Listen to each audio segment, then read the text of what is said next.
Before I get into this video, just remember that it's not a BMW issue per se. It's just, it happens. It doesn't matter what bike you buy. It doesn't matter what make. It doesn't matter. There's always going to be an issue. There's always issues. That's why the recalls happen.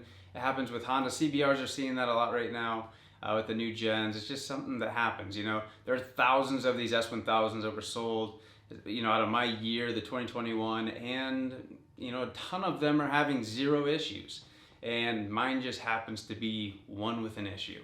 It has nothing to do with it being in the S1000. It has nothing to do with it being a BMW. It's just the luck of the draw. You see it with cars, you see it with bikes.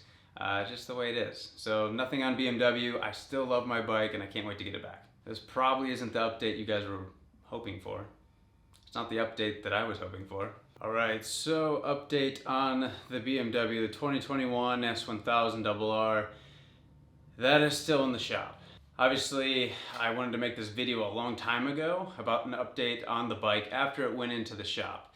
The first video was actually made about a month ago, a little over a month ago, when I first took the bike into the shop for service. If you missed the first video of these issues, the problem was I would be riding and then the bike would just shut off, almost like the fuel pump was cutting off. So anyway, in the last video I took the bike to the shop, dropped it off so they could take a look at it. They ended up swapping out the throttle assembly because they felt like that was acting up, and they also swapped out all of the coils as well for the bike. Now these are common issues that this particular model has, so it made sense to do that. And the way that the bike was acting is kind of what led to changing out the parts that were changed. After taking the bike in, I actually got the bike back within a week. I was super stoked on that, and it felt good to have my bike back, and I felt like all was gonna be well. And that's kind of why it took so long for me to make this video, because I planned on making this update video about the BMW when I got the bike back.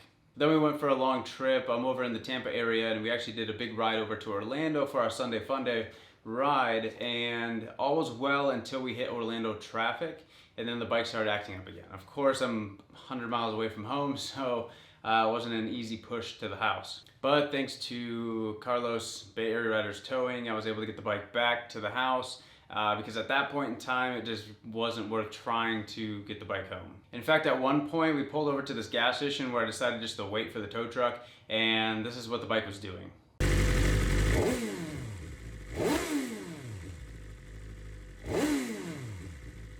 Which is super weird. I've never seen that before in my life. In fact, all the techs that I showed the video to had never seen that before in their life.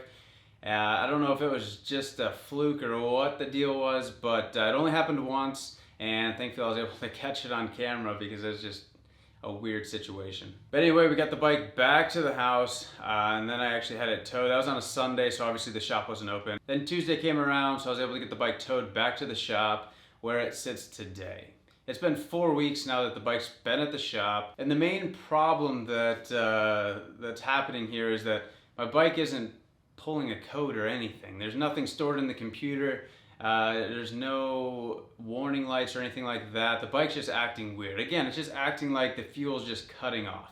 It's the weirdest thing. I don't really know what's going on. The last update that I got was that there was another bike that came in with similar issues, and they were actually pulling a code for that, which is pointing back to a fuel pump issue, which if you're familiar with BMW motorcycles, this is kind of a common issue. I think in 2013, whatever gen that was, they actually had a recall on the fuel pumps, and they were replacing them all. But then what happened was they changed the fuel pump on that other bike, and it was still having the same issues, which now it just kind of leaves us at square one as to what's going on. Now that being said, obviously I got Bo over at Eurocycles who's really digging into this bike, and he's scratching his head. He's, you know, it's one of those things when you get into the electronics of a bike like this, so many different things are happening while riding the bike, while the bike is running. It's tough. I'm hoping to hear back from him this week, maybe get some kind of an update.